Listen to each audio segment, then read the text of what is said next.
bonjour à tous. Il est 18h30 pile.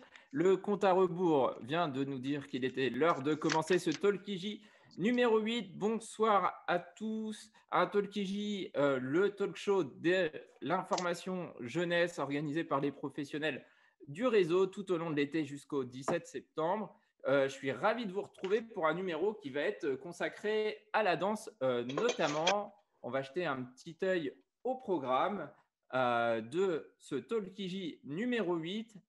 Alors, le programme, on fera un petit coucou sur le Tour de France de notre amie Mariam qui nous a envoyé une petite passive vidéo qu'on regardera.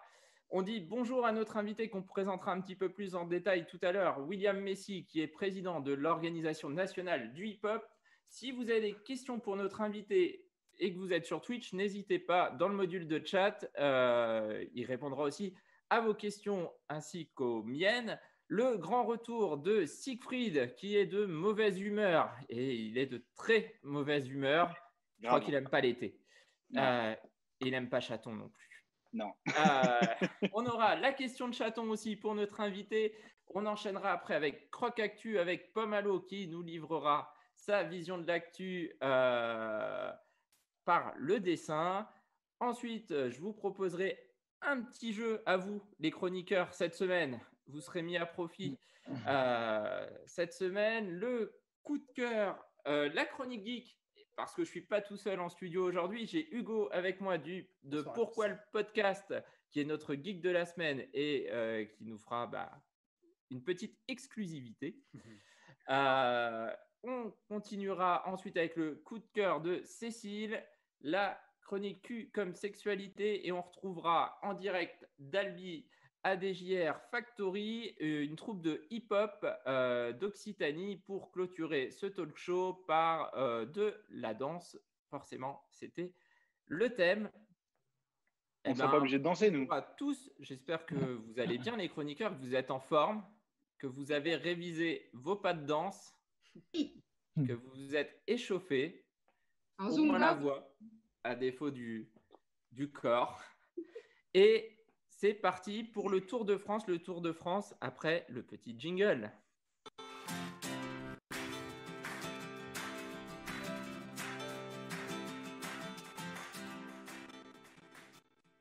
Alors, le Tour de France, c'est sur la route de l'information jeunesse ou sur la route de l'IJ. C'est un des dispositifs de « Tu fais quoi cet été ?» D'ailleurs, tu fais quoi cet été? Vous pouvez nous envoyer vos petits selfies qu'on affichera dès la semaine prochaine dans le Talkiji en utilisant Bcast, bcast.live avec le code TFK cet été. Vous nous envoyez vos selfies et on vous retrouvera sûrement dès la semaine prochaine à la plage, à la montagne, avec vos copains en famille. Voilà, n'hésitez pas à nous envoyer vos selfies. Mariam est déjà sur la route, quelque part en France. On a pu faire connaissance avec elle la semaine dernière. Elle n'est pas avec nous en plateau aujourd'hui. Par contre, elle nous a envoyé une petite carte postale vidéo que je vous propose de regarder. Salut tout le monde, moi c'est Mariam, j'ai 20 ans et je vis sur Orléans. Pendant ce confinement, je me suis posé énormément de questions. Ça a apporté énormément de changements concernant les études, les voyages, les jobs. Et du coup, je me suis demandé, mais qu'est-ce que ça va changer pour moi maintenant? Est-ce qu'on peut m'aider à obtenir des réponses concrètes à mes questions? Est-ce qu'on peut m'aider à concrétiser mes projets? Et est-ce que partout en France, il y a des jeunes qui se posent les mêmes questions? Et justement, c'est dans le cadre de l'opération « Tu fais quoi cet été ?» que je vais réaliser le Tour de France de l'information jeunesse. C'est lancé par l'UNIJ. C'est un projet monté par des jeunes pour des jeunes et je vais venir à votre rencontre afin qu'on puisse s'informer, discuter, visiter, kiffer. Le but étant de montrer que partout où il y a des jeunes qui se posent des questions, il y a toujours des lieux et des personnes qui peuvent nous aider et nous accompagner. Et donc du coup, on s'attrape super vite.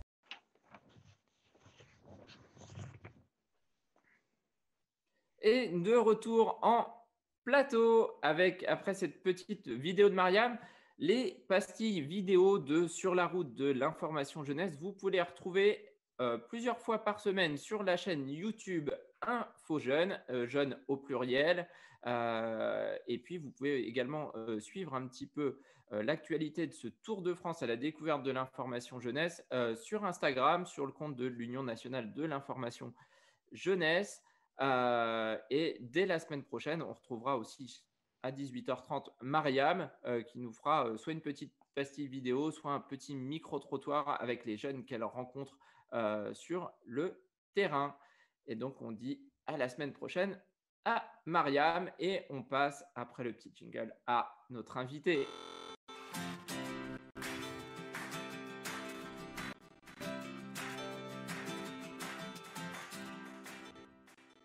Et notre invité ce soir, c'est William. William Messi. Alors, William, bonjour. Bonjour Romain, bonjour à tous les auditeurs. Bienvenue dans Talkiji. Alors, je vais te présenter brièvement. Si je fais des erreurs, tu me coupes. Tu es juriste, formateur en droit social pour ton métier. Tu es breakdancer et surtout, tu es président de l'organisation nationale du hip-hop. Je crois que tout est dit. Il manque des choses. Dans la globalité, effectivement. Alors, c'est… Oui, alors oui, moi, je t'en prie. Avant de parler d'ON2H, puisque c'est le nom en fait de l'organisation nationale du hip-hop, moi je voulais parler un tout petit peu de toi. Question traditionnelle pour tous nos invités. Tu fais quoi toi cet été? Alors cet été, en fait, justement dans la présentation qui a été faite, je fais quelque chose qui me tient beaucoup à cœur parce que je suis lieutenant aussi dans la réserve de la gendarmerie. Donc du coup, sur le terrain, en fait, cet été, je vais faire des missions de gendarmerie et puis je vais aussi coacher un jeune qui va être l'acteur principal d'un film sur le hip-hop qui sortira sur Netflix et sur Arte. Voilà, donc ce sont les deux choses qui vont principalement m'occuper et après, voilà, ON2H, de jour, de nuit, tout le temps. Voilà, j'ai envie de dire, ça fait partie du quotidien maintenant. Alors ça, on va y revenir très rapidement. Et donc, j'avais une question un petit peu plus personnelle. Est-ce qu'on a beaucoup de juristes qui font du breakdance? Et je vais aller plus loin. Est-ce que tu penses que Éric Dupond-Moretti va bientôt nous lancer des pas de danse en tant que garde des Sceaux? Alors, premièrement, j'en connais pas beaucoup de juristes qui font du breakdance. Si mes étudiants à la fac de droit, quand je donnais des cours là-bas, il y en a quelques-uns effectivement qui se sont testés au break et qui ont commencé à faire des cours de break autant debout du hip-hop en fait en général, autant debout en musique qu'en break. Et puis, pour ce qui concerne le garde des Sceaux, je pense qu'il n'est pas trop tard. Et effectivement, s'il prend quelques cours particuliers, s'il nous entend, ce sera volontiers pour que, effectivement, on démystifie un peu toutes ces choses qui sont très compliquées. Ça marche. Et toi, Voilà. le breakdance, tu as commencé quand? Avant Éric Dupond-Moretti, sûrement? C'est sûr que j'ai commencé avant lui, c'est même pas sûr qu'il commence. Mais alors, moi, j'ai commencé il y a 15 ans. En fait, j'ai commencé à breaker, j'étais au Cameroun, je fais partie de la première génération de breakers là-bas. J'ai commencé au lycée et j'avoue, je suis très honnête, comme beaucoup, j'ai pas commencé parce que c'était la passion folle, etc., mais parce que je voyais que c'était un truc qui était fun. Et pour être honnête, j'étais quelqu'un de très timide au lycée. Et en fait, ça m'a permis justement d'aller vers les autres. Et en plus, dans la classe où j'avais le béguin pour une fille dans la classe et puis elle allait toujours vers les gens fun. Alors je me suis dit, qu'est-ce que je peux faire pour aller vers les gens et puis me libérer et puis pouvoir parler à cette fille. Et c'est comme ça que j'ai commencé à breaker. Ah, alors nous, dans l'équipe, on a Siegfried qui te met à la basse. Ouais. Sensiblement pour des raisons parfois similaires. Voilà. Toi, tu as choisi le break. Moi, j'ai choisi le break et puis au final, j'ai épousé cet univers. J'ai découvert des gens qui sont passionnants avec des compétences passionnantes, avec un état d'esprit passionnant et puis qui portent des valeurs que je partage. Et au final, quand on entre dedans, en fait, on est mordu et on ne lâche plus. Voilà. Ouais, c'est pas la fille que tu as épousée, hein, c'est la danse. J'aurais bien… avec du recul, je suis pas sûr que je l'aurais épousée, mais si on m'avait demandé à l'époque, je pense que c'est ce que j'aurais fait. Alors, super. Et du coup, de cette passion pour la danse, tu t'es investi dans le hip-hop Et tu es un des membres fondateurs, si je ne me trompe pas, d'ON2H, donc l'Organisation nationale du hip-hop. C'est quoi cette organisation? En fait, pour comprendre le contexte de l'organisation, il faut d'abord comprendre le contexte de ce que vivent tous les passionnés de la culture hip-hop aujourd'hui, surtout les acteurs. C'est-à-dire qu'on est dans un domaine, la culture hip-hop, qui malheureusement n'a pas un statut professionnel particulier. C'est très compliqué quand vous voyez toutes ces personnes que vous voyez à la télé, les profs, etc., ils n'ont pas de statut. Ils n'ont aucun statut. Les profs de danse n'ont pas de diplôme. C'est des gens qui ont de formidables compétences, qui ont des connaissances, mais qui ne sont pas finalement cadrés ou affirmés. Mais c'est surtout que ça forme beaucoup de portes à plusieurs personnes depuis des décennies. Et puis, il y a aussi la vision qui consiste à dire que le hip-hop vient essentiellement des quartiers, c'est ce milieu de racailles, etc., etc. Tous les clichés qu'on peut avoir autour de ça. Et ça a forcément créé des tensions pendant des décennies entre justement ce milieu qui se veut informel, qui est créateur de beaucoup d'énergie, de beaucoup d'inventivité, de beaucoup de méthodologie, etc. C'est quelque chose qui n'entre pas forcément dans les clous. Voilà, pour le dire comme ça. Donc, l'idée, c'était justement de renverser la vapeur et de enfin, en fait, mettre toutes les générations autour de la table et de dire, il va falloir qu'à un moment donné, on sorte de cette impasse. Et c'est comme ça qu'est né ON2H, parce qu'on a aussi constaté que finalement, les personnes qui sont dans ce milieu-là vivent de leur passion, mais n'arrivent pas toujours à se projeter. Vivre du hip-hop aujourd'hui est très compliqué pour les gens, donc il fallait trouver un système qui permette à la fois aux danseurs de se professionnaliser, mais aussi aux enseignants de se professionnaliser de leur côté.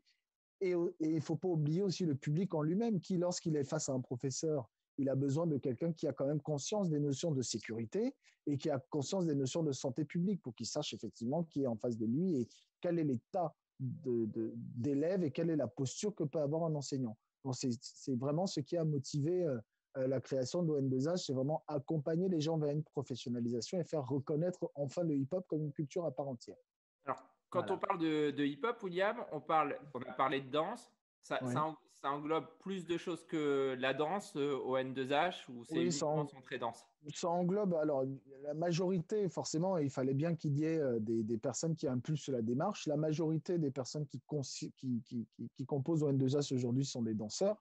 Mais l'Organisation nationale du hip-hop, c'est le hip-hop à part entière. Oubliez que dans le hip-hop, vous avez le beatboxing, vous avez le rap, vous avez le DJing, vous avez le graphe, et puis vous avez la danse. Donc finalement, c'est une des composantes en fait du hip-hop, et donc du coup, on s'attaque vraiment pas à pas à toutes ces problématiques-là. Mais dans ON2H, effectivement, on a une représentativité plus ou moins importante de toutes les autres catégories.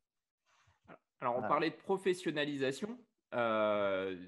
Justement, ON2H a lancé à Cergy-Pontoise une formation professionnalisante qui s'appelle, je prends mes petites notes pour ne pas me tromper, passeur culturel en danse hip-hop. Oui. Tout à fait. Ça consiste en quoi cette formation? Alors, et encore une fois, pour parler de cette formation, il faut recontextualiser parce que depuis les années 90, la question du diplôme d'état de professeur de danse hip-hop est sur la table. Seulement, dans les méthodologies qu'il y a eu, le sentiment que les danseurs ont toujours eu, c'est que c'est l'État qui venait un peu imposer une vision qui est plutôt axée sur ce qu'on appelle les danses académiques. Les danses académiques, c'est le classique, le jazz et la danse contemporaine, qui ont déjà un canevas qui est plutôt, on ne va pas dire rigide, parce qu'il y a quand même beaucoup de créativité, etc. Je veux pas juger, parce que d'abord, je ne suis pas un spécialiste, donc s'ils ont fait ce choix-là, c'est que c'est un choix qui leur convient. En revanche, il y a toujours eu une volonté de s'inscrire dans le même champ avec les danses hip-hop et ça ne convenait pas toujours au milieu, ce qui a fait des tensions énormes. Et la dernière, on l'avait vu avec le gouvernement socialiste qui était en place lorsque Manuel Valls avait fait son discours en annonçant qu'il voulait créer ce qu'on appelle un diplôme d'interprète pour les danses hip-hop.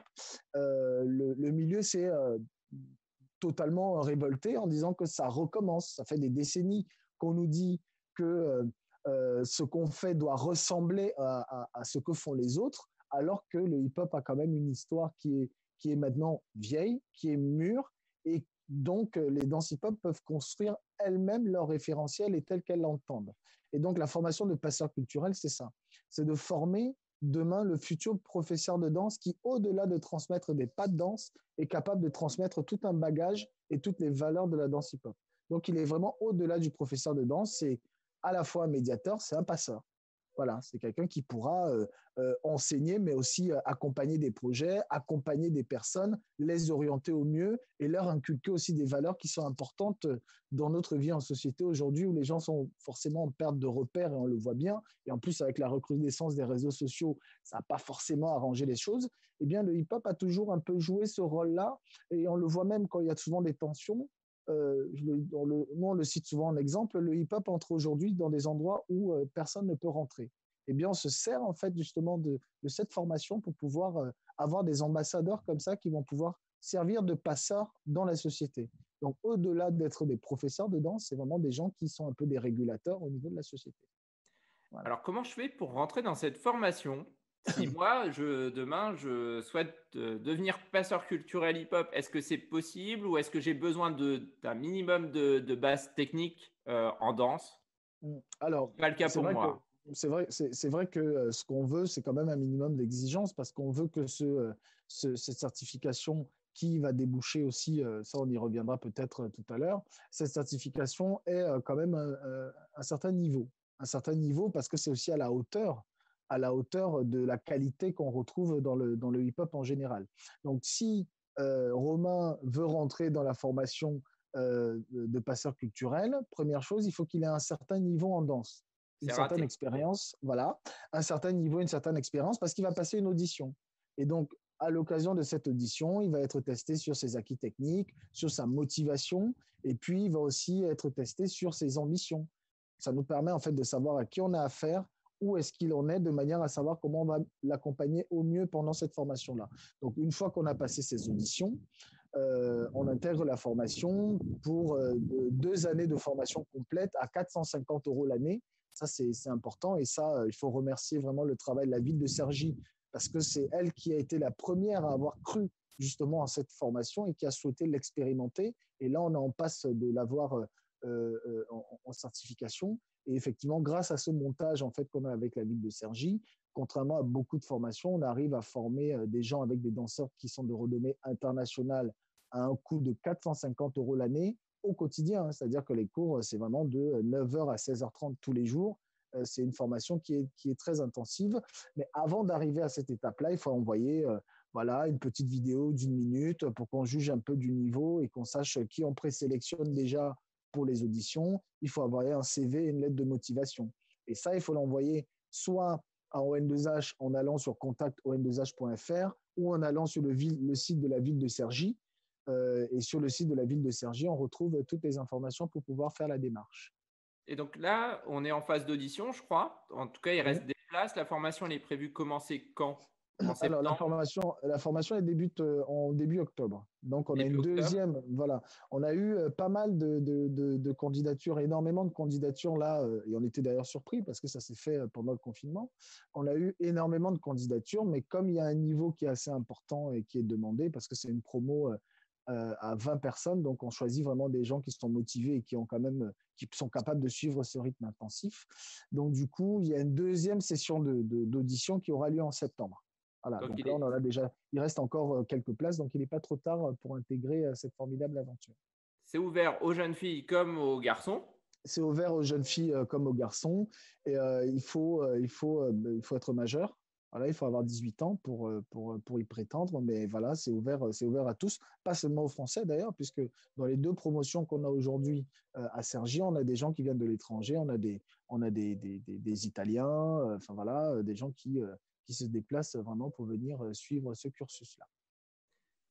Alors, juste avant de faire une petite transition vers le futur et vers Paris 2024, parce que ça va être quand même la consécration pour le breakdance, on a notre chroniqueur vedette, c'est Chaton, on en a parlé, qui a une petite question pour toi, William. Donc, on va regarder Chaton te poser la question. Je me ferai l'interprète si vous n'entendez pas Chaton. Ouais. Ah, salut la team, voilà, c'est Chaton, voilà, alors je sors tout juste d'un bon bain à l'huile de jojocha, jeu de mots de vieux, Voilà, ça rend mon pelage soyeux. Et puis, depuis la dernière chronique de Rosen, la semaine dernière, j'ai bien écouté. Je prends soin de mes poils comme jamais. C'est un atout, surtout un petit peu comme la chevelure de Siegfried. Voilà, si tu vois ce que je veux dire. Bon, merci William d'être là parmi nos invités du Talk IJ. Et donc, j'ai ma question. Voilà, est-ce que tu as la tête qui tourne quand tu danses à enchaîner les figures comme des head spin ou des vrilles? Parce que moi, sincèrement, ça me ferait réellement gerber. Voilà. Bon, à part ça, Chaton, quand il danse, c'est lui qui fait tourner les têtes. Si tu vois ce que je veux dire, William, on a le swag ou on l'a pas. Voilà, allez, à la semaine prochaine. Bon, bah, d'ici là, je vais me faire une petite canette de 4 boules. Voilà. Allez, ciao, ciao, ciao, ciao, ciao. Alors, Chaton, qui souhaite savoir si il a l'air d'être très très connaisseur en breakdance, notre ami Chaton. Il a suivi les conseils de Rosen la semaine dernière. Il a son poil qui est saillant comme jamais. Et il souhaiterait savoir si, quand tu lances des tricks ou autre, si tu avais la tête qui tournait. Ah, il veut Quand tu savoir fais si du j'ai la tête qui breakdance. tourne. Alors, déjà, pour en arriver à faire des tricks, il faut commencer un peu par les petites bases. C'est-à-dire qu'il faut commencer à faire déjà des équilibres, etc., pour justement appréhender la notion d'espace. Donc, du coup, quand tu fais des tricks, non, tu n'as pas la tête qui tourne, parce que normalement, tu es très entraîné pour arriver à faire un trick. Tu as une gestion de l'espace, même quand tu vas très, très vite, qui est là. Et donc, non, tu n'as pas la tête qui tourne quand, quand tu fais des tricks. D'accord. Bon, bah lui, il Voilà. espère faire tourner les têtes sur la piste de danse, Chaton, en tout cas. Donc, Ah, d'accord. voilà, c'est Bon. son objectif. Mais a priori, que ce soit la basse ou la danse, des fois, on le fait dans cet objectif-là. Donc, ça doit le rassurer. Ouais. Euh, Non, mais avec un peu d'entraînement, franchement, avec un peu d'entraînement et avec de la motivation, on arrive très, très facilement à faire tout ça. alors, on le disait, avec la formation en N2A, je veux professionnaliser le hip-hop, notamment la pratique artistique de la danse hip-hop. Mm, Et puis en ligne de mire, quand même, il y a le côté sportif, parce mm. qu'aujourd'hui, est-ce que c'est de l'art ou est-ce que le breakdance va devenir un sport? Pour ceux qui ne sont pas au courant, mais pour les Jeux Olympiques de Paris 2024, le breakdance sera aux Jeux Olympiques. Mm. Alors, c'est-à-dire que je reviens un peu, il y a deux questions là par rapport déjà à la formation de Sergi et comment on professionnalise les danseurs. C'est-à-dire que souvent à tort, on pense que les danses hip-hop ont besoin en fait d'un coup de boost. C'est pas vrai.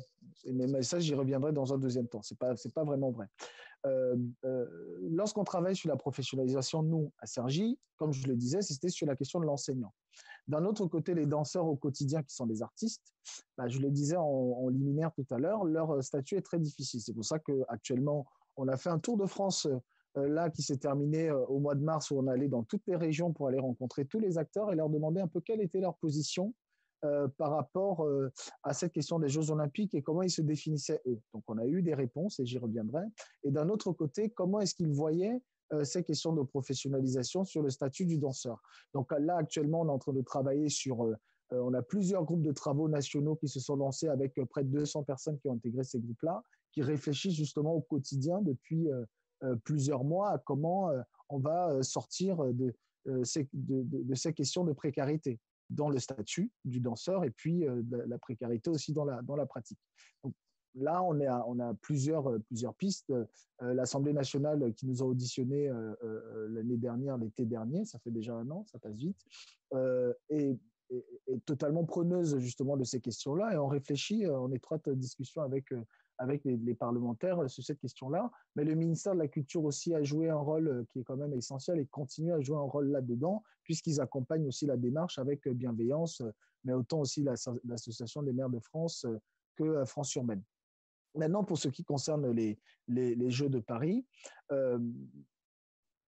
à tort, je disais, on pense que le break, en fait, a besoin d'un coup de boost. Non, c'est pas vrai. Quand on écoute le message que Thomas Bach, le président du CIO, avait lancé, il avait dit que les Jeux Olympiques aujourd'hui sont à bout de souffle parce qu'ils n'arrivent plus à mobiliser la jeunesse.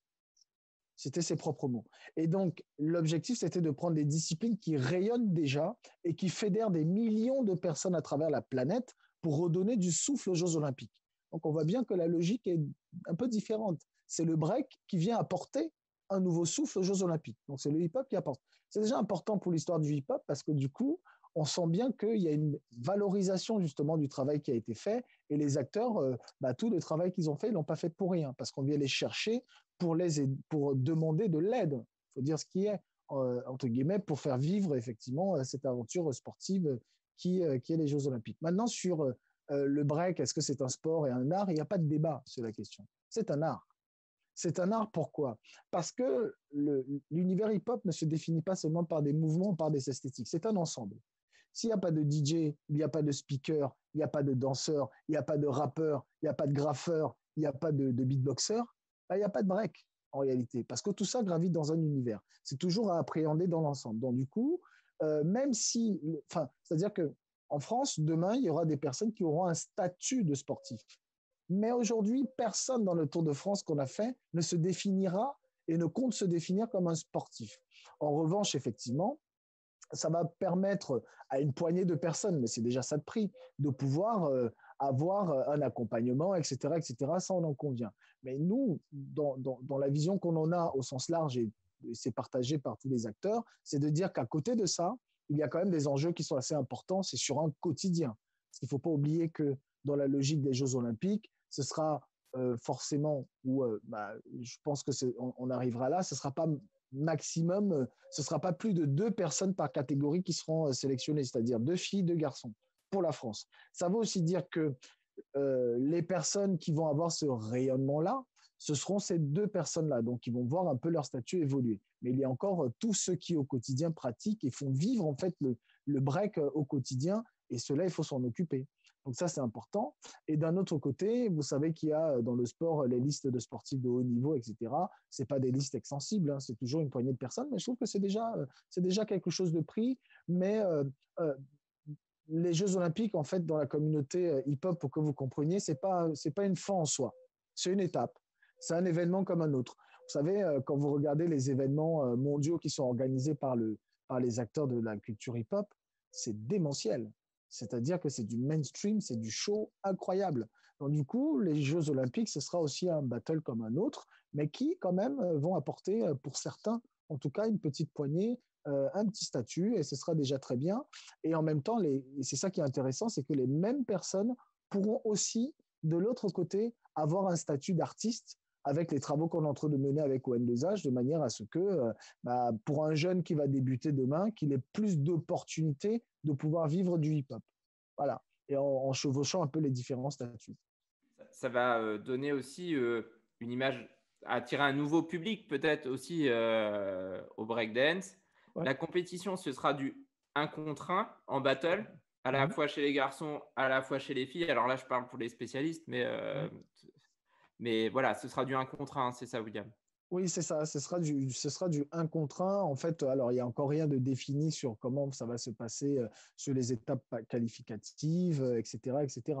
Bon, pour les auditeurs qui nous écoutent et qui ne savent pas ce qu'est vraiment un battle, en fait, un battle, c'est 2 personnes ou 2 équipes qui s'affrontent. Voilà. Il y a une personne qui fait une prestation et l'autre vient en réponse de sa prestation en faire une autre. Et puis, vous avez un jury qui va voter. Aujourd'hui, on vote à main levée. Après, il y a des systèmes qui se développent aussi pour avoir plus de lisibilité dans les critères de jugement. Mais vous avez un jury qui est constitué et qui désigne finalement le vainqueur. Mais ce que vous devez savoir, en fait, qui est assez incroyable dans cette histoire de battle, parce que je pense que nos auditeurs doivent le savoir, c'est que la France, dans la question du battle, a une place importante dans le monde. Pourquoi? Parce que cet affrontement d'une personne face à l'autre, souvent, à tort, on pense que ça vient du Bronx, que c'est avec la naissance du hip-hop dans le Bronx et les breakers du Bronx qui ont fait naître ça. C'est pas vrai.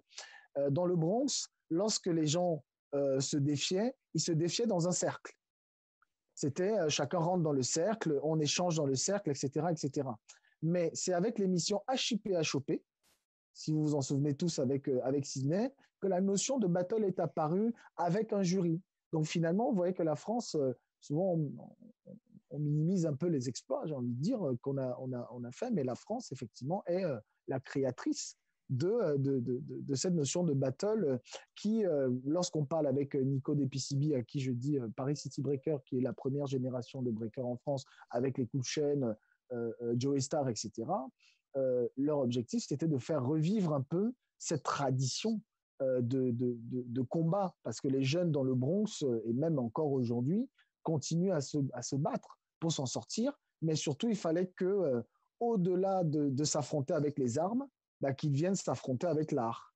Et c'est celui qui a la meilleure prestation qui va pouvoir gagner le duel, entre guillemets. Et c'est ça la valeur du hip-hop, c'est de prendre l'art pour résoudre pacifiquement les conflits, quels qu'ils soient et souvent sociaux. Alors, Voilà. forcément, la question qu'on se pose aussi, c'est est-ce qu'on a des chances de médaille en hip-hop ou pas? Alors, c'est-à-dire qu'il faut savoir que l'un des groupes les plus titrés au monde déjà est en France. Les danseurs les plus talentueux qui ont quand même marqué l'histoire du breakdance sont pour la plupart français. Et les jeunes générations qu'on a ont un potentiel qui est énorme, démentiel. On n'est pas les mieux classés aujourd'hui dans le monde. On n'est pas les mieux classés. Ça, c'est une réalité. En revanche, on a des pépites qui sont en train d'arriver avec, et d'ailleurs, je salue toutes ces personnes qui entraînent tous ces jeunes-là pour qu'ils atteignent un niveau qui est assez exceptionnel. Vous vous rappelez qu'aux Jeux Olympiques de la jeunesse, on a eu Martin, B-Boy Martin et Carlotta qui ont eu, surtout Martin qui a eu une médaille d'argent. Donc, on voit bien que chez les jeunes, déjà, il y a quelque chose de concurrentiel. Oui, on a des chances de médaille. Après, ce sera aux jeunes de travailler, hein. Enfin, je veux dire, parce que de l'autre côté, ils ne chôment pas, mais forcément. Et vous savez, dans le break, dans la danse hip-hop en général, il n'y a jamais rien de gagné. Vous pouvez être très bon le week-end d'avant et la semaine d'après, vous perdez. Parce que c'est aussi ça la dimension un peu fluctuante de l'art. Ça dépend souvent aussi du jury, de sa sensibilité artistique. Donc, on ne peut pas dire aujourd'hui que c'est celui qui fera, pour revenir à ce que notre ami nous disait tout à l'heure, plus de tricks qui gagnera. Ce n'est pas celui qui fait le plus de mouvements. C'est souvent aussi au moment, à l'instant T, le feeling qu'on a, la façon dont on partage avec le public, avec le jury, etc. Donc, à partir de là, on a toutes nos chances de médaille, évidemment. Alors, est-ce que parmi les chroniqueurs, il y a des questions pour William? On va regarder sur Twitch aussi un petit peu ce qui se raconte. Mais est-ce que dans les chroniqueurs, parce qu'il y en a déjà dans les chroniqueurs qui ont fait un peu de hip-hop ou de breakdance? Ah, Cécile vient de dire oui. Cécile? Non. Je suis sûr que par contre, on a perdu Shan sur Sydney. Ouais. Non. Non? Tu vois qui c'est? Bon, bah, ok, c'est Ouais. parfait. Non, je vois pas du tout qui c'est. Ah, d'accord. Non, Sydney, c'est pas la ville d'Australie. Ouais, Bon. Siegfried, tu peux nous présenter Sydney ou pas? Bah oui, c'était bien le dimanche midi chez mes grands-parents. C'était très bien. Ok, boomer. Ouais, c'est ça. Bah, je sais pas du tout de quoi vous parlez. Bah, Eh ben, voilà. ça fait exprès. Bon, alors, globalement, c'est vrai que si tu as, on va être gentil, moins de 30 ans, tu ne peux pas connaître. Difficilement, il va falloir te plonger dans l'INA ou dans les archives, en tout cas. Mais voilà. En fait, Sydney, en fait, il y avait une émission qui était diffusée sur TF1 dans les années 90 qui s'appelait HIP HOP. Et en fait, le principe, dans les années 80, plutôt. 80. Voilà. Oui, plus. Et dans les années 80, et c'était voilà, un spectacle grand public où on avait des jeunes qui venaient faire des démonstrations, d'autres qui s'affrontaient en battle, etc. Et c'était une façon de vulgariser cette chose qui venait pas vraiment d'arriver en France, mais qui commençait à prendre une dimension qui était assez exceptionnelle, quoi. Et donc, celui qui était l'animateur de l'émission, c'est Sydney qui était un peu la tête de proue de tout ça. Voilà. Et c'est lui qui a un peu marqué tous les esprits grand public aujourd'hui. Donc, la référence en la matière, souvent citée, c'est lui. Voilà. Donc, voilà le petit moment histoire Shan de la danse du hip-hop en France. Ah ouais, bah, en effet, je suis née en 99, du coup, ça allait être compliqué pour moi de savoir. Ah, ouais. Mais merci du coup pour l'info. Autrement, tu dois pouvoir retrouver des cassettes vidéo. Tu as un magnétoscope. Alors, William, ouais, un grand merci parce que le temps passe très très vite. Je regarde sur Twitch s'il y a des petites questions, on les prend tout de suite. A priori, il faut que je remonte dans le fil. Alors, on a tout le monde. sur l'arrivée, ça en a répondu à certaines choses. Hop, je regarde en même temps. On me demandait où retrouver les infos sur la formation. Si je veux être passeur culturel, on fait un rappel très rapide sur le site d'ON2H ou sur la page Facebook. Surtout sur la page Facebook. Sur la page Facebook ou sur le site internet de la ville de Cergy. Cergy, voilà. Et on a une question de savoir si les gens sont libres de choisir n'importe quel type de musique pour pouvoir faire sa performance, ou est-ce que, comme tu le disais tout à l'heure, on a des beatboxers ou des DJ qui passent et voilà. Est-ce qu'on choisit en amont sa musique ou pas? En fait, pour le battle, non, justement, c'est ça qui fait la magie, le côté artistique de la chose, c'est que le DJ, il met le son qu'il veut. Voilà, il met un son hip-hop et puis voilà. L'objectif, c'est de pouvoir danser sur toutes les musiques. Justement, c'est pour ça que c'est un univers. Il faut en comprendre les codes, il faut baigner dedans. Et donc, du coup, c'est pas une, comment dire, c'est pas une phrase qu'on écrit. On se dit, voilà, j'ai ma musique, c'est un concours, je vais le préparer, etc. Non, je m'entraîne, j'enrichis mon vocabulaire, je travaille ma musicalité avec plein de DJ. Plein de musiques, quelle qu'elle soit, et puis à l'instant T, le DJ il met n'importe quelle musique, et puis voilà, je dois le sentir à l'instant pour pouvoir danser. Ce qui demande quand même de connaître aussi la musique. C'est pour ça que tout ça, c'est un univers qui est assez. Il y a une très grande pédagogie en fait de l'instant dans le hip-hop parce que voilà, il faut apprendre à compter sur la musique, il faut apprendre comment est composée la musique, comment est-ce que on peut anticiper certaines choses sur la musique, on peut danser sur la musique, etc. Donc du coup, non, on vient pas avec sa musique et on dit au DJ, écoute, est-ce que tu peux me mettre ça parce que je me suis entraîné que dessus. Non, voilà. Alors, pour résumer, si je suis jeune, que j'ai plus de 18 ans, que je suis fan de hip-hop, que j'ai un bon niveau de danse, aujourd'hui, on peut en savoir qu'on peut en faire son métier ou en tout cas d'être formé et d'avoir une formation certifiante avec l'Organisation nationale du hip-hop. Toutes les infos donc sur la page Facebook d'ON2H, on le répète, ou sur le site de la ville de Cergy. Il est encore temps de postuler. William, un grand merci d'avoir pris du temps pour venir parler hip-hop avec nous dans Talkiji. Si tu veux rester, tu es bienvenu. J'aurais besoin d'un jury peut-être tout à l'heure. Donc, si tu as 10-15 minutes, tu es le bienvenu. Sinon, un grand merci. Si tu as d'autres obligations, voilà. C'est toi qui vois. Alors, ce sera pour juger quoi? Est-ce qu'ils vont tourner sur la tête? Ouais, c'est ça. Et c'est possible. Je peux pas tout dévoiler, mais ça va faire appel à tes compétences, je pense. Regarde. Hop. Mais je leur fais des surprises en général. Et là, il y a une petite surprise. Ouais, bah, je vais rester. S'il faut, ok, super. Pencher, je vais rester. Ouais, n'hésite pas à nous couper, à partager. Siegfried, ça va être à toi. Après le petit jingle, tu vas avoir tout loisir de râler. Ah bon? Ouais.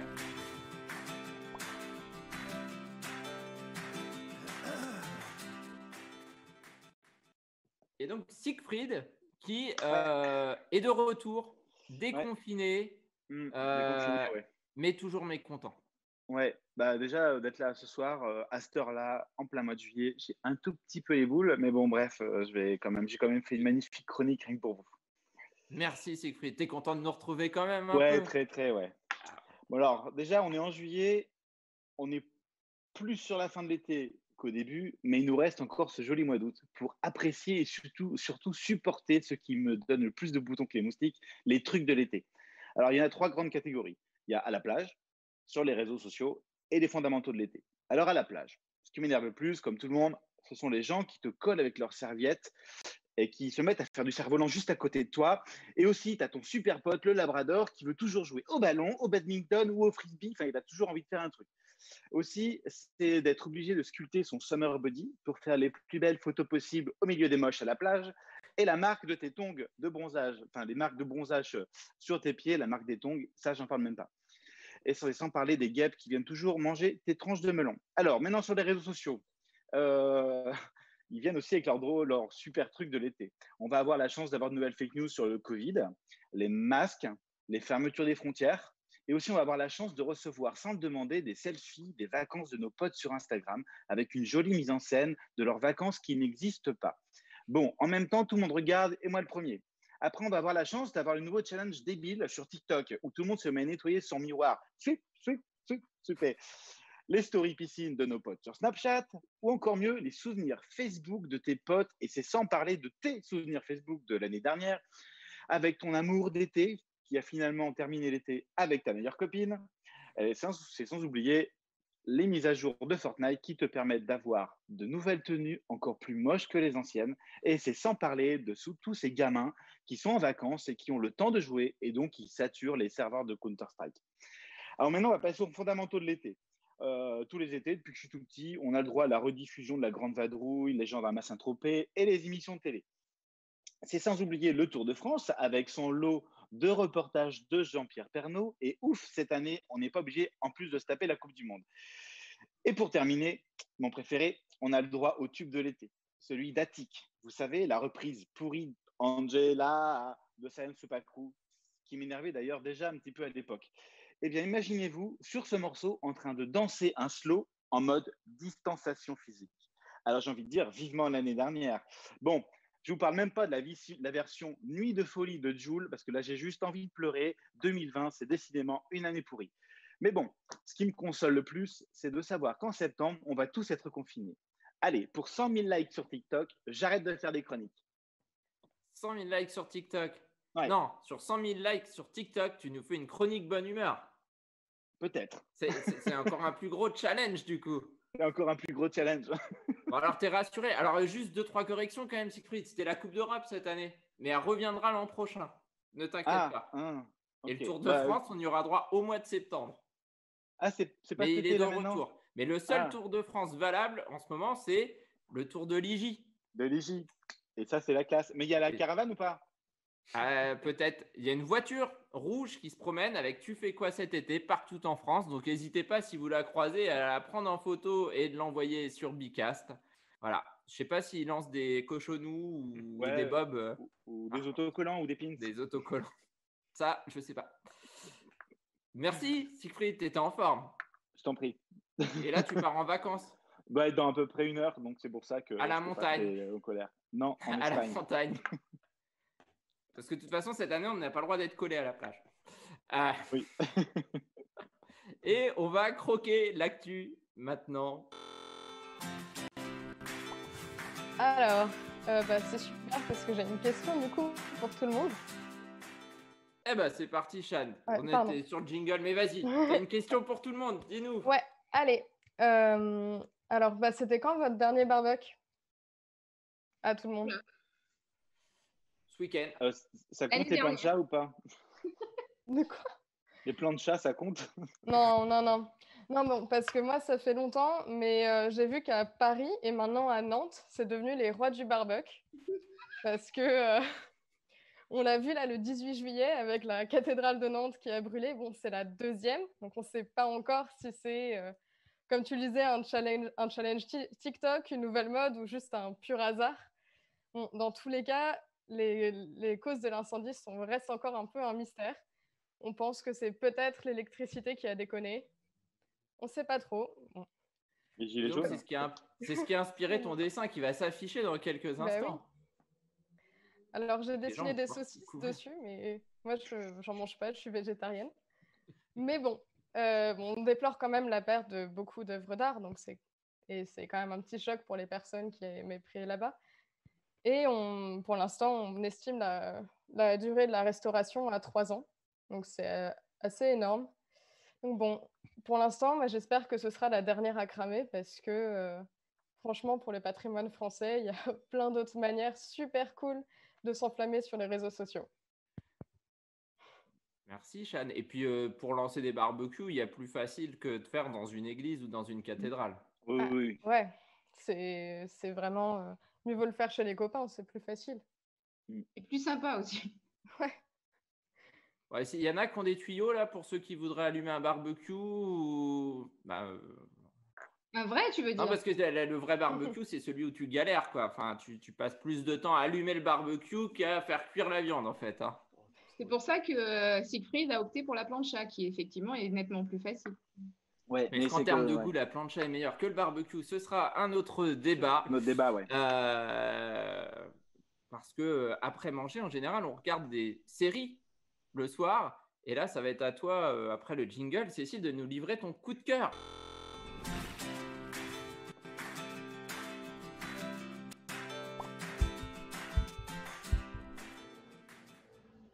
Et donc, ton coup de cœur, c'est pour une série. J'ai spoilé. Hein.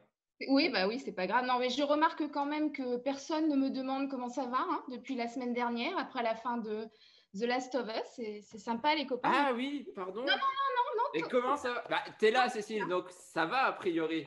Ça y est, j'ai remonté la pente. Mais il fallait pas me voir le lendemain d'émission, quoi. C'était voilà, j'ai fini le lendemain et ça a été terrible. En vrai, j'ai fini le premier la semaine juste avant ta chronique, donc excellent. J'ai vécu la même chose il n'y a pas très longtemps. Ah bah voilà, vous voyez, je me sens déjà plus soutenue. Merci beaucoup, Chêne. Merci. De rien, on est ensemble là-dedans. Là, on va un peu changer, quoique. Hein, là, je vais vous parler effectivement de Snowpiercer, qui est une nouvelle série télé que l'on peut voir sur notre cher Netflix. Hein. Jusqu'à la semaine dernière, c'était un épisode par semaine parce que ça venait directement des États-Unis. Mais là, ça y est, bande de petits chanceux pour votre mois d'août. Vous allez pouvoir vous régaler des 10 épisodes parce qu'ils sont en intégralité. Donc, en fait, Snowpiercer, que l'on peut traduire par le transperce-neige, ça doit vous parler au niveau du nom. Parce qu'il y a déjà eu une BD, en fait l'origine de Snowpiercer, c'est une BD mais qui date quand même des années 82, donc c'est bon pour les boomers, mais après c'est un peu plus compliqué, qui est une BD française d'ailleurs. Hein. Et puis après, là par contre, vous risquez plutôt d'avoir vu le film Snowpiercer avec Chris Evans, alias notre cher Captain America désormais.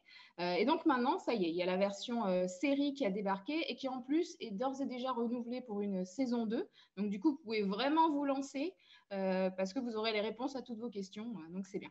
Alors là, vous allez vous dire, j'espère pas me dire, mais vous dire, la pauvre fille, elle est clairement obsédée par les univers post-apocalyptiques. Déjà donc la semaine dernière et puis cette semaine. Alors mais bon, c'est pas ma faute. Hein. Déjà, c'est vrai que je suis un peu obsédée par ça, mais c'est pas ma faute parce que c'est tendance et que c'est intéressant comme point de départ. La preuve, tout le monde s'y met. Hein. Snowpiercer, c'est le nom en fait d'un train qui a 1001 wagons, donc c'est quand même le gros truc. Hein. Qui en fait est en perpétuel mouvement à travers les États-Unis pour échapper à une ère glaciaire qui s'est abattue sur l'intégralité de la planète. Mais par contre, ce qu'il y a d'intéressant, c'est qu'à l'intérieur de ce train, il y a donc les fameux survivants de cette hécatombe de la planète. Et ils se sont organisés en société. C'est vraiment un microcosme de société tel qu'on peut la connaître avec ses castes. Donc ça va des ultra riches qui sont absolument odieux dans la première classe, à la troisième classe, où là, ce sont plus des gens qui font tourner l'économie du train, ce sont des ouvriers, des manuels, jusqu'à carrément la classe des super pauvres, hein, c'est même au-delà de ça, parce qu'ils sont carrément des prisonniers, ils sont ce qu'on appelle en queue de train, on appelle ça la queue du train en VO de Tail, et en fait, ils sont dans des conditions absolument horribles parce que quand le train est parti, c'était ceux qui n'avaient pas de billets, qui n'avaient pas payé, et ils ont juste sauté pour échapper à la mort, quoi. Et en fait, ce qui va se passer, qui est le point de départ de tout, c'est qu'un meurtre va avoir lieu dans la troisième classe et que ça va complètement précipiter les choses parce que les instances du train, les grandes instances, n'ont personne pour enquêter sur ce meurtre qui est un peu spécial parce que la victime a eu les parties génitales coupées, voilà. Et du coup, ils vont aller chercher, ces grandes instances vont aller chercher dans la queue du train un type qui est un ancien inspecteur qui s'appelle Layton. Et donc, à partir de là, il va se passer plein de choses parce que ce que n'avaient pas prévu ces fameuses instances du train, en la personne de Mélanie Cavill, donc c'est un personnage très important qui est donc l'intendante, c'est que ce fameux Layton, au-delà d'être un ancien inspecteur qui est très doué pour ce qu'il fait, c'est surtout un leader et qu'il compte bien faire changer les choses. En remontant de la queue du train vers la première classe et vers la troisième, hein, en l'occurrence où ça s'est passé, il veut libérer son peuple en fait. Et il ne veut pas récupérer le train pour lui, il veut qu'en fait le train soit à tout le monde.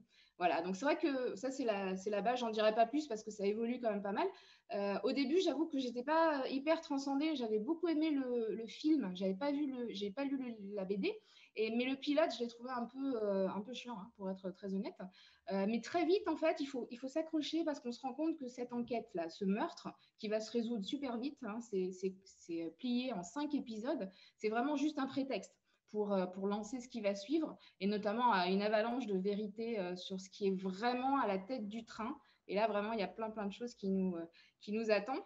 Un petit mot sur la mise en scène, parce qu'elle est quand même super chiadée, dans la mesure où c'est pas évident de tourner dans un train. Enfin, forcément, ils sont pas dans un vrai train, mais je veux dire qu'en gros, tourner dans un train, c'est tourner dans un couloir, quoi. Donc, bon courage.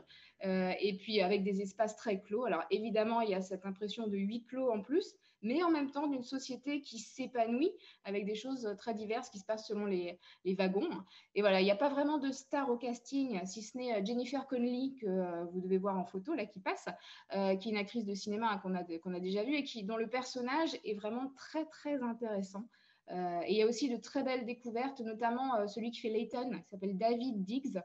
C'est un acteur de théâtre et de comédie musicale, parce qu'il est dans la fameuse comédie musicale que tout le monde s'arrache, la fameuse Hamilton, qu'on peut voir actuellement sur Disney+.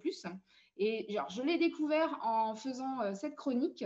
Figurez-vous qu'il y a même au casting, dans un rôle assez important, la fille de Sting, le chanteur Sting. Voilà, c'est pour le côté people. Hein. Comme ça, vous pourrez en soirée dire « Tu savais qu'il y avait la fille de Sting ?» Enfin, voilà.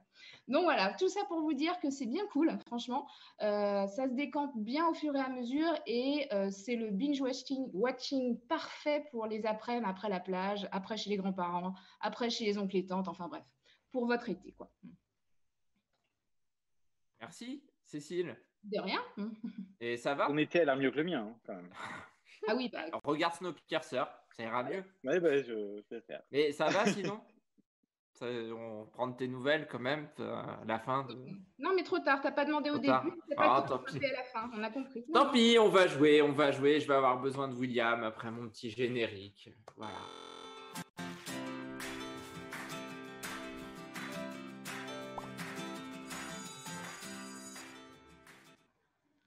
Alors, je suis en retard, donc je vais avoir besoin de seulement 2 volontaires. On va se faire une petite battle hip-hop, je vous le propose. Et je vais avoir besoin de 2 chroniqueurs volontaires. Un battle. Là, un les battle, pardon. Ah ouais, un battle. Éditeurs, alors, William, il faut savoir que mon anglais, il est nul. Enfin, les gens qui suivent, ils le savent de toute façon. Battle, non plus. Non. Alors, j'aimerais bien une battle mix. Donc, Siegfried, tu vas être obligé de t'y coller. Ok. Alors, est-ce qu'il y a un autre volontaire? Je veux bien. Allez, Cécile contre Siegfried. Bon, alors ma battle est assez particulière. J'ai une main innocente à la personne de Hugo. Je vous ai préparé 3 types de danse. Et attention, il y a du lourd. Donc, tu vas tirer une danse pour Siegfried. Allez. Tu vas tirer le gros lot, je te le dis tout de suite. Ouais, la danse des canards. Donc, toi, Siegfried, c'est un hommage. Hein. On pense à l'auteur de la chanson. Et donc, maintenant, ça va être à Cécile de connaître. Moi, j'aurais pris l'autre. La Macarena. Oh, facile. Ouais. Et donc, vous allez avoir 15 secondes chacun pour nous livrer les pas de ces danses très célèbres. Et là, 15 secondes les plus longues de notre vie, quoi. De notre petite battle. Et là, ils se sont dit, on n'avait pas signé pour ça. Carrément. En gros, il faut qu'on te les explique comme ça, voix haute. Non, tu fais des mouvements, tu vois. Enfin, toi, tu te secoues pas le bas des reins parce qu'on ne le verra pas à l'image. Ouais. Mais je peux me reculer hein, éventuellement. Hein. Ah, ben là, tu as carte blanche, tu as 15 secondes. C'est parti. Et en même temps, non. Quand même. Les casteurs de Danse avec les stars qui nous regardent ce soir. Hein. Et j'ai la musique ou pas? Et c'est parti. Non, on n'a pas la musique. On te voit pas en grand. C'est quand même dommage. Bon, bah, c'est un peu que toujours comme ça, en fait.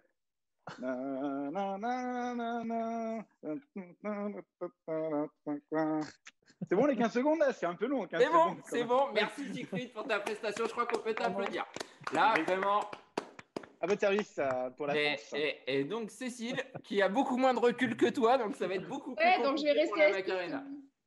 Ouais, tu as 15 secondes aussi, Cécile. Oh la vache. Vous chantez, les gars. Bon, j'y vais alors. Ah, on va yaourter si tu veux. Non, faut que tu le fasses parce que sinon on voit pas les comptes. Macarena. Hey, Macarena. Hey. C'est bon? Ouais, ça va. Encore un petit tour. Macarena. Macarena. Après, je sais plus. Macarena. Allez, hey, Macarena. Voilà.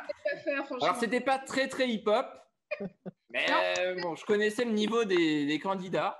Et on n'est pas à l'abri que Jules reprenne en hip-hop la danse des canards. Hein, on n'est pas à l'abri. Vivement 2021. Nakamura, je ne sais pas, on ne sait jamais. Alors William… Il faut commenter, c'est ça. Commenter les perfs et déclarer le grand gagnant de la… Je sais où tu habites. Hein. William, je sais où tu habites. Pas d'intimidation, s'il te plaît. J'ai déménagé. On est en fil good. Hein. Ok, Siegfried, hein, c'est ça? Oui, c'est ça. Oui, alors Siegfried. Mais quel déhanché! Quel déhanché! C'est pas la première qui me le dit, le premier qui me le dit.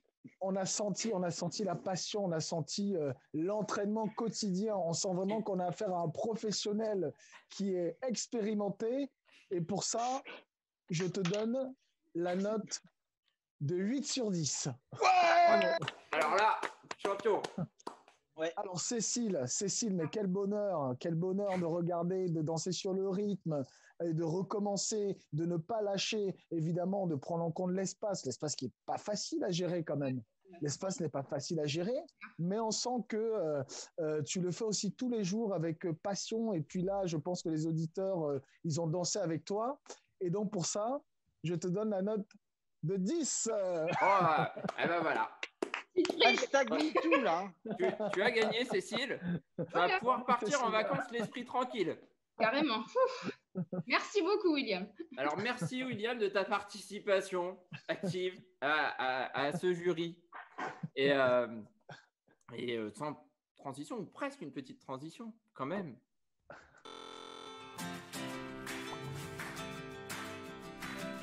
La transition vers la chronique geek. Où j'accueille Hugo. Hugo, bonjour. Tu attends, tu te dis, est-ce qu'il va me faire danser à un moment ou pas? Non, promis, je vais être sympa. Hugo, que vous pourrez retrouver habituellement, on ne le voit pas à l'image, il a un podcast qui s'appelle « Pourquoi ?» le podcast. Et tu t'interroges sur pourquoi. Et je m'interroge, voilà, je pose des questions, alors, notamment de sciences, de français. Et aujourd'hui, tu t'es posé une question autour des jeux vidéo, Chronique Geek. Et là, ça va faire plaisir à Cécile, qui est grande fan de jeux vidéo, et aux gens qui nous écoutent. Tu t'es demandé pourquoi le jeu Zelda s'appelait The Legend of Zelda, alors que le personnage, il ne s'appelle pas Zelda. Classique. Tout à fait. C'est ça. Tout à fait. Et donc, normalement, tu as la réponse. On l'espère, en tout cas. Je vais essayer d'y répondre. En tout cas, je me suis creusé la tête pour écrire cette chronique, car je vous avoue que j'ai bien eu du mal à trouver la réponse. Bah ouais, après tout, Link, c'est le vrai héros, donc ça serait un minimum que le jeu porte son nom. Enfin, ça, c'est mon avis. Parce qu'à bien y réfléchir, c'est comme si Super Mario Bros. S'appelait Super Peach Bros. Au cas où vous ne le saviez pas, ce jeu Legend of Zelda fait partie des licences Nintendo étant le plus rempli d'engouement, que ce soit via les nombreuses théories qui entourent chaque épisode de la saga ou pour ses énigmes parfois farfelues. Donc, si vous êtes un tant soit peu geek, vous y avez forcément déjà joué ou vous vous êtes forcément déjà demandé pourquoi la série s'appelait The Legend of Zelda et non pas The Legend of Link. Pourtant, les jeux racontent comment Link sauve Hyrule presque à chaque fois. Lorsqu'on cherche des infos là-dessus, on trouve plutôt des trucs sur les origines des noms Link et Zelda que sur la question qu'on se pose. Et pour cause, il ne semble pas y avoir d'explication officielle, mais j'ai mené mon enquête et quelques théories semblent plausibles. Mais d'abord, une piqûre de rappel sur le jeu. Dans The Legend of Zelda, vous incarnez Link, vous savez, ce petit bonhomme vêtu de vert que vous avez dû incarner par le passé ou que vous incarnez encore. Je ne vous apprends rien, quand vous êtes dans sa peau, vous devez sauver la princesse Zelda des mains généralement de Ganondorf tout en récupérant la Triforce. On est d'accord, hein, Zelda c'est la princesse, Link c'est le héros et pas l'inverse. Le nom du jeu fait souvent faire la confusion aux néophytes. Donc cette franchise, aux nombreux épisodes qui a commencé en 1986, ne rajeunit personne. Ce jeu mêle combat, réflexion, énigme, et on doit faire preuve d'ingéniosité pour à chaque fois sauver la princesse. Et on en vient donc à l'explication maintenant. Roulement de tambour. Le village. Pardon, merci du roulement. Le village de l'intrigue, c'est Hyrule, ou Hyrule. À chaque fois, et Zelda, c'est tout simplement la princesse dont on parle dans les légendes à Hyrule, le village où l'on évolue. Et évidemment, le roi du village, c'est le père de cette fille à papa. L'intrigue générale de la franchise raconte de manière plus globale comment Hyrule fut sauvé et de fil en aiguille, comment fut sauvé Zelda. Pour nous raconter cette légende, Nintendo nous met dans la peau de son sauveur Nous sommes donc acteurs de chaque nouvelle aventure afin de comprendre au mieux comment Hyrule fut sauvé. Et dans ce village où on se balade librement, on doit aussi venir à bout de donjons labyrinthiques, des souterrains peuplés de monstres, d'énigmes et de secrets. Et nous, au lieu de jouer une princesse hyper jolie que porte le nom du jeu, on joue Link, un peu le bouseux du village, qui part de rien et qui va gravir les échelons jusqu'à devenir le héros qui sauve Hyrule tout entier. Donc voilà l'explication à mon sens. Et dans Zelda, bien que la série doive son nom à ce personnage, il ne s'agit pas d'un personnage jouable dans la série principale, et elle n'est pas non plus le personnage principal. Il y a même certains jeux où elle n'apparaît pas, ou très peu, comme Majora's Mask ou encore Triforce Heroes. Enfin, pas jouable, c'est faux, car comme Link, elle a de nombreuses incarnations au fil des jeux, et elle nous apparaît tout de même sous diverses formes. C'est le cas de Sheik, un garçon blond aux yeux rouges qui fait partie des derniers survivants du clan des Sheikah. Zelda prend son apparence et guide Link au cours de sa quête, et on lui apprend de nouveaux airs de l'ocarina. En résumé, si ça s'appelle The Legend of Zelda, c'est parce que Link, c'est le héros qui sauve Zelda, la princesse. L'histoire est tournée autour d'elle, qui fait appel à Link pour l'aider, et c'est toujours elle, ou presque, qui déclenche tous les épisodes. Et au final, le nom de Link n'a pas vraiment d'importance, puisqu'on peut le renommer dans tous les jeux. Voilà, vous savez maintenant pourquoi The Legend of Zelda s'appelle comme ça, même si ce n'est que mon avis, mené grâce à des mois de recherche en amont de cette chronique, mais j'espère tout de même qu'un jour, Nintendo communiquera sur ses vraies raisons, et on verra donc si j'ai raison ou tort. Merci, Hugo. C'est moi. Merci. Si on veut retrouver tes autres podcasts, tes autres chroniques, on a mis les coordonnées sur la réalisation, mais sur YouTube, c'est Pourquoi le podcast. Tu es aussi sur Insta, mais pourquoi donc? Et en fait, c'est des questions qu'on se pose tout le temps. Et Siegfried, tu as une question? Moi, j'ai une question pour toi, vu que tu as l'air bien renseigné sur Zelda. J'ai aux alentours de 14 ans, je suis très fort à Mario Bros sur Nintendo NES et ma mère m'offre Zelda. Je ne suis jamais sorti de la première petite maison, en fait. Et ma carrière de gamer s'est arrêtée là. Est-ce que, par hasard, tu pourrais me dire comment on sort de cette petite maison? Donc, tu étais né en 86, du coup, c'était les premiers. Oui, j'avais. Il avait vu Sydney, en vrai. Oui, moi, j'ai pas vu, je connais pas. Moi, je connais pas. Et non, je n'ai jamais pu jouer au premier. Je connais pas. Ouais. J'ai pas la NES. J'étais pas né. J'étais pas né. Bon, tant pis. Peut-être que Cécile peut t'aider. Je suis sûr qu'elle a joué à Zelda. Oui, mais. Fallait peut-être ouvrir la porte, tout simplement. Oui, mais le dernier. Donc non, il n'y avait pas de porte. Il n'y avait pas de porte. Non. Mince. Pour un sous-sol, un truc comme ça, une cheminée. C'est Zelda. Putain, pas bête. Pas bête. Zelda. Il y a des trucs, tu sais pas. Fallait peut-être pousser une pierre. Un tableau, enfin voilà. Justement, c'est super drôle parce que j'ai beau pas avoir de magnétoscope, j'ai tout de même la Nintendo 64 avec Zelda Ocarina of Time dessus, sur laquelle je joue à ce jeu du coup depuis que je suis gosse. Donc déjà, merci d'avoir répondu à la question qui est un tourment pour de rien. tout enfant né C'est ça, tout à fait. Dans une planche de génération assez large, justement. De ouf. Et sinon, pour sortir de la maison, j'ai pas joué à celui-là, mais je pense qu'il faut courir dans tous les sens. Et en général, je sais pas s'il y avait déjà les vases à casser, mais il faut tout casser. Dans les vieux Zelda, on cassait toujours tout. Ça faisait toujours quelque chose au bout d'un moment. C'est vrai. Merci, j'essaierai. Eh bien, Rosanne qui nous attend, ça va être aussi à toi dans quelques secondes.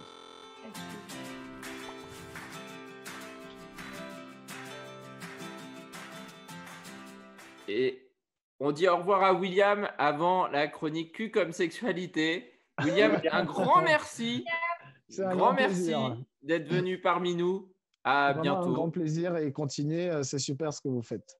Merci à toi, à bientôt. À bientôt. Et Rosanne, la semaine dernière, on a parlé de poils dans la chronique Q comme sexualité. Ça a inspiré Chaton. Chaton qui nous a dit tout à l'heure qu'il faisait des bains à l'huile de jojocha maintenant. Oui, tout à fait. C'est chouette. Pour avoir le poil soyeux. Il a bien noté que dans les statistiques, les femmes de 35 ans aimaient la barbe et les poils. Donc là, il va être au top. Donc, c'était hyper inspirante dans tes chroniques. Donc, de quoi tu vas nous parler aujourd'hui? Alors, aujourd'hui, je vais vous faire deviner un petit peu le sujet en vous faisant un petit qui suis-je. Donc, c'est parti, j'y vais. Alors, j'ai 8000 terminaisons nerveuses. J'ai une tête, une capuche et des jambes. Parfois, on me fait souffrir, on me mutile ou on me coupe. Je suis reconnue depuis peu. Et le top du top, je suis un organe dédié uniquement au plaisir. Qui suis-je? Alors, Hugo, Le clitoris. bonne réponse, je suis sûr. C'est ça? Exactement, le clitoris. Alors, du coup, il faut savoir que j'ai mon petit clitoris avec moi. Alors, déjà, De démonstration, celui de démonstration. Enchanté.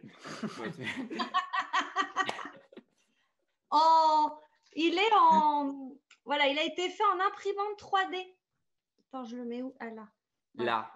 En imprimante 3D, donc voilà. Donc ça, c'est en gros, c'est la taille réelle d'un clitoris, puisqu'il peut faire de 8 à 12 cm.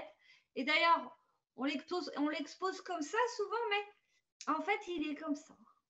Et je vais vous montrer une coupe anatomique, bien entendu, puisque j'ai ça. Mais moi, j'aime bien les avoir comme ça, sous la main. Alors, j'espère que ça ne va pas trop briller. Non, c'est bien. Normalement, c'est pas mal. Donc voilà, je voulais remettre tout en ordre parce qu'on a tendance tout le temps à croire que l'utérus est tout le temps droit ou voilà, mais tout ça pour vous dire qu'en fait, il est courbé puisque notre utérus est ici même, ici la vessie, la vulve et puis le clitoris que l'on peut voir ici en vert. Donc voilà un petit peu comment nous sommes faits, nous les femmes. Et avec un bol de dingue, c'est clair, c'est que, comme je disais, cet organe est vraiment exclusivement dédié au plaisir. On est plutôt bien. Alors, on en avait parlé vite fait une fois aussi, c'était de se dire que donc, le clitoris a 8000 terminaisons nerveuses, mais à contrario, enfin pas à contrario, mais le pénis, lui, en a que 4000. Et on se disait que peut-être, ça voulait peut-être dire qu'il y avait plus de sensations. Alors, oui, le clitoris est sacrément sensible, ça c'est une évidence. Après, ça ne veut pas dire qu'on prend plus ou moins de plaisir. Ça, il faut savoir que chacun travaille bien comme il veut. Et puis, après, l'origine du mot clitoris, puisque ça existe quand même, on en entend plus parler maintenant, mais c'est quand même... ça existe depuis toujours, n'est-ce pas? Donc, l'origine est grecque, et dans le grec ancien, clitoris signifie petite colline. Donc, voilà. Et puis, il y a aussi, donc en surface, comme je vous ai montré un petit peu, je vais vous montrer comme ça. Donc, il est comme ceci. On va imaginer ça comme ça. Et donc, ici, nous, c'est comme si un petit peu... Ah, je ne le touche pas. Voilà, il est là. Ici, c'est un peu comme si c'était notre petit gland à nous. Et en fait, nous, c'est que cette partie ici que l'on peut voir ou toucher.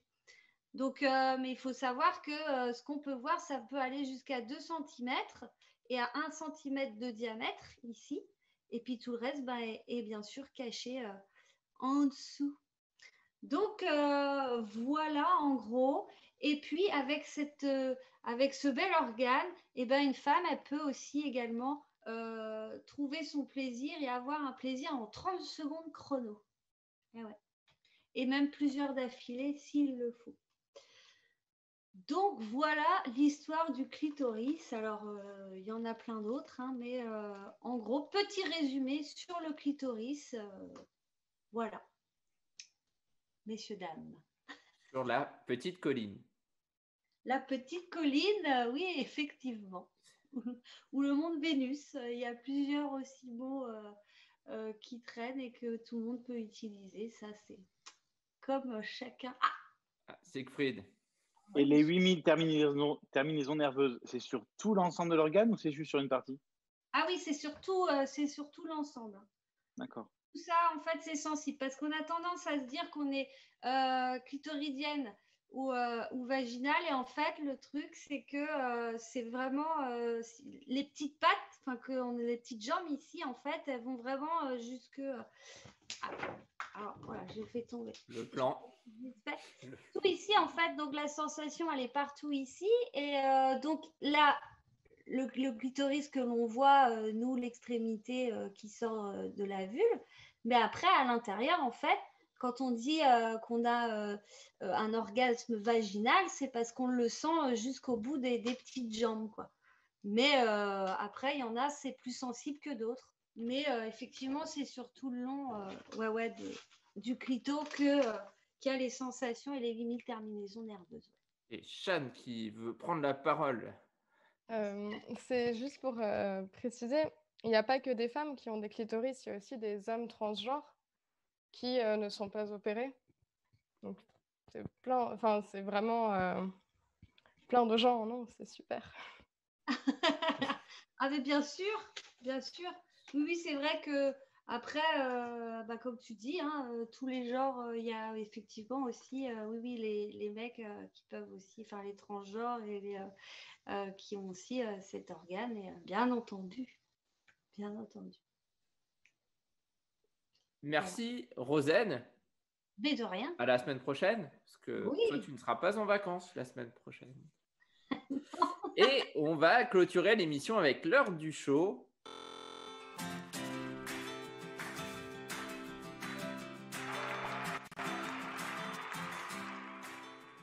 Et je m'excuse déjà auprès de Jamel et de la JDR parce qu'on est très en retard. On avait dit qu'on n'exploserait pas les scores, c'est loupé. Bonjour la JDR, est-ce que vous nous entendez? Ici Alençon, allô Albi. Est-ce que vous nous entendez? C'est la liaison qui n'est pas très bonne, il y a un peu de distance. Attends, c'est de la danse, on peut peut-être combler, nous, meubler. Non, parce que sans musique et sans DJ, si on a bien suivi l'émission, on ne peut pas danser ou bien danser. Jamel, est-ce que tu nous entends? Est-ce qu'on nous entend du côté d'Albi? Oui, on nous entend. Salut. Alors, salut Jamel. Alors, nous, on ne t'entend pas par contre. Non. Ah. Alors, ça marchait bien pendant les répètes, mais ça, c'est ce qu'on dit tout le temps en direct. Tu nous entends bien, toi, Jamel, c'est bon? Eh bien, alors oui, a priori. Mais nous, on n'a pas le son. On ne vous entend pas. Est-ce que vous avez activé l'audio dans la salle?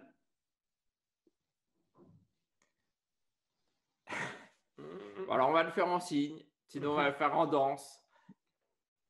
On peut faire la musique aussi. Tu veux chanter aussi, Crid, en attendant? Non, mais on peut faire des beatbox. Non. Parce qu'on est. Ah, c'est bon, je crois. Allez, c'est bon. Ouais. C'est bon. Super. Ouais, c'est les aléas du direct. Chaque semaine, on a un petit problème de son. Bonsoir, Jamel. Ça va? Désolé pour le retard. Non, ouais, pas de souci. On est dans le hip-hop, c'est ça? C'est ça. On a parlé très longtemps. On a été très bavard. Donc, Jamel, toi, tu es à Albi de base, mais là, en ce moment, tu n'es pas à Albi. Là, non, je ne suis pas à Albi. Et je suis plus précisément, moi, de Toulouse. Mais on a un stade artistique sur Albi avec un bon nombre de danseurs. Donc, on est sur Albi et Toulouse à la fois, quoi. Et donc, mais là, aujourd'hui, on n'est pas à Toulouse ni à Albi. On est sur un séjour bootcamp. Donc, c'est des séjours de formation avec des jeunes, des séjours intensifs en danse. On ne travaille pas que ça. On travaille aussi sur la diététique, sur le rapport au corps, l'anatomie, mais aussi sur le rapport à la danse, notamment sur la danse interprète et la préparation des battles. Et tout ça de façon ludique. Super. Et donc, la JDR Factory, c'est le nom de l'association. Vous faites quoi au quotidien, en dehors des bootcamps? Vous avez une activité à l'année? Alors, nous, on a une activité à l'année. On est 5 temps plein dans la structure. Après, il y a une petite dizaine de vacataires qui gravitent autour de nous. On est sur l'axe fort, c'est la danse. Mais après, on a tout ce qui est le graffiti, beatbox, DJing, du rap. On a un studio d'enregistrement. Sur Albi, le centre artistique, il fait 400 mètres carrés. On a une cour extérieure pour le graffiti. On a 2 studios de danse, un café hip-hop et un studio d'enregistrement pour le rap. Voilà, et le beatbox. Et après, on a une compagnie junior avec des élèves sur les sections de formation et une compagnie professionnelle qui s'appelle la compagnie Recto Verso. Super. Et donc là, les jeunes du bootcamp, ils vont se produire en direct, là, maintenant, pour nous donner un petit aperçu de leur savoir-faire et finir cette émission consacrée à la danse par de la danse. Ça nous paraissait logique, en fait. Voilà, c'est ça. Du coup, ça va être un show de ouf pour une émission de ouf et des gens ouf. Ok, c'est parti. Bon, et j'espère qu'ils sont meilleurs que mes danseurs à moi. Bon, là, je crois que ça va être compliqué. Hein. Mais ça va être compliqué. Voir, me dire. Ils ont eu 10 sur 10 et 8 sur 10 quand même. Hein, donc, du coup… Ouais. Ça marche. On fera les comptes après. On fait les comptes après. Ça marche. C'est parti.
OK. Merci. Merci, Jamel. Merci à vous. Les jeunes. Merci, la JDR Factory. Si on veut retrouver, il y a les coordonnées qui sont affichées en bas de l'écran. On vous retrouve sur Facebook. On vous retrouve aussi sur Insta. Voilà. Et donc là, c'est tout ce qu'ils ont appris pendant la semaine de bootcamp. Voilà, c'est ça. Depuis lundi, quoi. D'accord, bon bah super. Alors on viendra en stage d'ici la fin du mois d'août et on fera un show danse aussi du coup, hein, si on progresse aussi vite. Donc juste pour clôturer, en tout cas merci pour l'invite, c'est cool. Big up à Pierre, il se reconnaîtra. Merci en tout cas pour l'invite Pierrot. Et du coup vous pouvez nous retrouver sur Insta HDR Factory, sur Facebook HDR Factory. Et peace, bonnes vacances. Restez aussi, faites attention à tout avec le Covid et tout ça, faites attention à vous, prenez soin de vous et de vos familles. En tout cas, je vous kiffe. Peace. Bye. Merci Jamel. À bientôt. Merci aux jeunes.